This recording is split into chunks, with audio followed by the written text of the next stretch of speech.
Kwamba wewe Zakwa Mwangi ya Ller Kwame is present.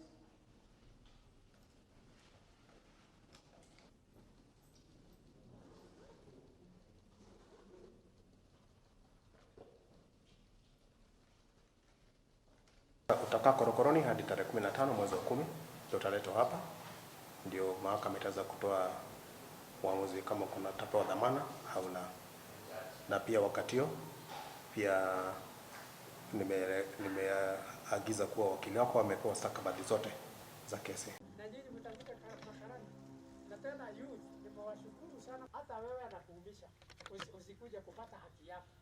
Hebu apate karatasi ile, hata hiyo karatasi anaweza peleka, anakula kidogo akiangalia mwenyewe akija atoroke. Kwa hiyo argument ya eka 500 wakisiwa kwa kule. Hata ukisema hivi. Kwa hivyo ni vizuri ili mjue tumepata hiyo maripoti yote. Kana kuja kujenga nyumba ya mabati. Hiyo ni incitement. Muna format card. Shamba hiyo inaitwa Lling Solar Farm. Ni ya watu wa Ller wale waleinunua 40 years back, over 40 years back. Na wanangojea kwa hamu waingie kule. Na sisi kama wa Lling hatuna shida na hawa squatters wako hapa. Hawa mnawaona. Sisi tumeamua, tunaona naye hawa tutawaconsider kama human being. Hatuwezi kuwatupa. Wamekuwa wakingojea hiyo shamba, lakini sio vile tunasikia ate kuna fununu, kuna wengine wanalima eka 200, mwingine eka 300 na wanajiita squatter. Huyo sio squatter wa kweli. Na tena huyo anapiganisha watu, na sisi sio watu wa vita. Sisi tunataka tuingie katika hiyo shamba na tukae pamoja na hawa squatters mnawaona hapa. Wengine wakiwa katika serikali, unatakiwa ufanye kazi yako kulingana na vile sheria inasema. Koti ilisema hii shamba ni ya Lling Solar Farm. Na ndipo nasi tukasema wale wako kule hatutawatupa hivyo. Wengine walikuwa wakishuga hiyo shamba over 40 years. Na ndipo nasi tukasema kama human being hata apate kitu kidogo. Naomba bwana PC wetu, we talked with you. You stand for the truth.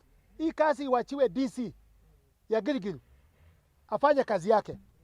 Na viongozi wale waiko kama ni wajumbe na wengine, musikae pembeni, tunataka kujua. Kama mtakuja kuomba kula ya Gilgil na musimami na wenye shamba, mutajua na mutajua.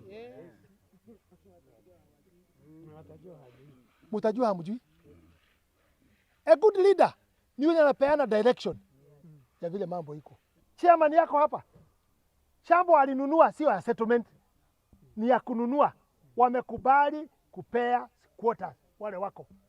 Na wamesema hata wasumbua, pahali mtu amejenga atakatiwa hapo hapo. Amen. Si ni watu wazuri? Yes. Serikali mpaka inakosa settlement ya kupea watu, lakini hawa waja kununua wamekubali kusaidia nani? Quotas. Makofi. Yeah? Yes. Si ndio? County Commissioner, what are you doing? Tunaomba bwana PC wetu, we talked with you. You stand for the truth.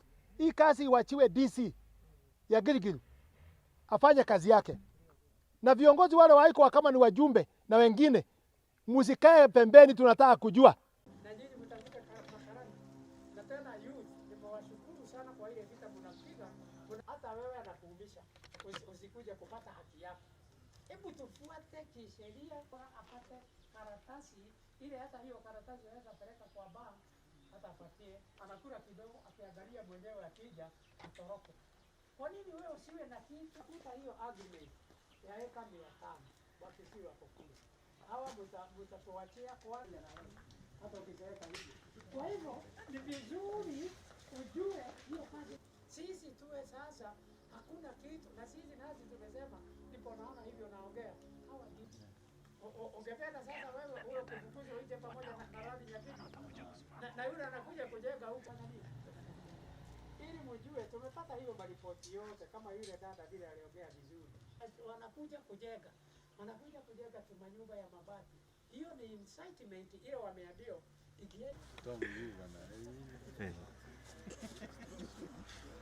Uko na nia? Wewe, hii kamba yenu iko ready man? Iko ready? Una format card. Utakuwa na mlayo matoa kofia. Utatoa. Does EABL and KBL share logistics that is provided by DHL? Not necessarily. So DHL does not provide any services to your holding company? No, they provide services to Kenya brewers. To Kenya breweries, yeah. So EABL just does the holding, the actual logistics, operations, and services is KBL. Is that correct? So the issue that we are here to inquire about is about the domination of foreign companies. And I wanted to put a little context to this. You say that you're not aware of the Kenya Transporters Association, but you have gone at great lengths to indicate to us that the transport companies in terms of transport logistic, last mile, warehousing is almost 100% provided to you by locals. Is that correct? But in your listing of who is local, I have seen here the people you list as locals includes DHL, it includes which other companies, a number of them. The question that has been asked to you here is to confirm, is DHL a local company because it is registered here locally at the AG, or is it local because it has 100% shareholding? That is one of the questions that we want to know. I'd like to directly address the concern raised by the Honorable Member of Parliament for Mathare about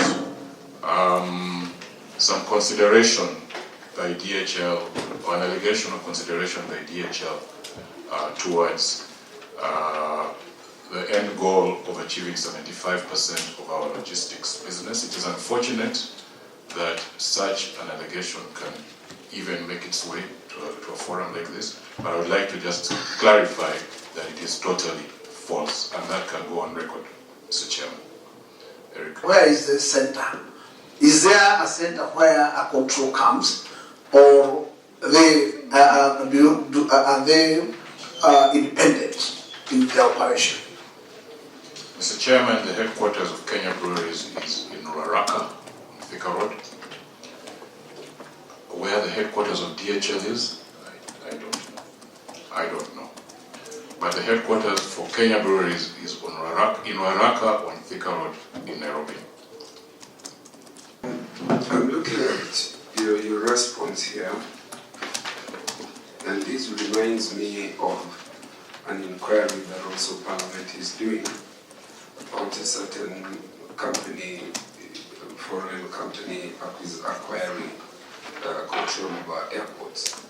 It's very disturbing for me, and I think it should be for this committee, that with the detailed logistics procurement process that you have given to us, that you would be telling us that you do not know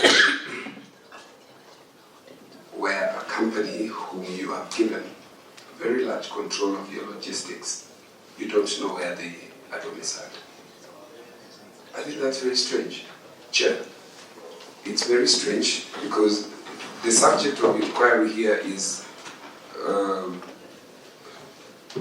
almost complete domination of massive transport logistics services.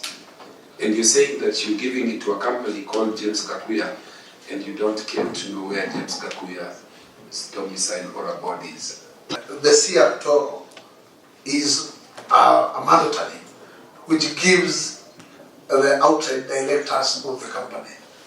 So, and with that, was even though you may see that information, this committee will still do its search, and they will arrive to know the directors.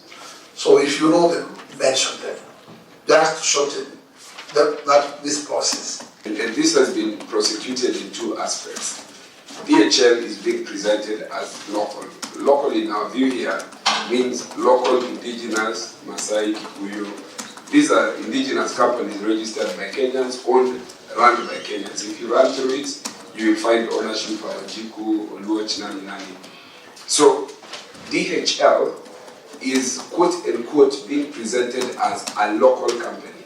We are saying there is a face to DHL that though registered here has its domicile outside. My quick check online shows that DHL originates and is domiciled somewhere in Germany. I don't know whether it has changed, whether it has outlets and franchises, but its controlling place of domicile, from what my quick search, is that it originates from outside the jurisdiction of this country.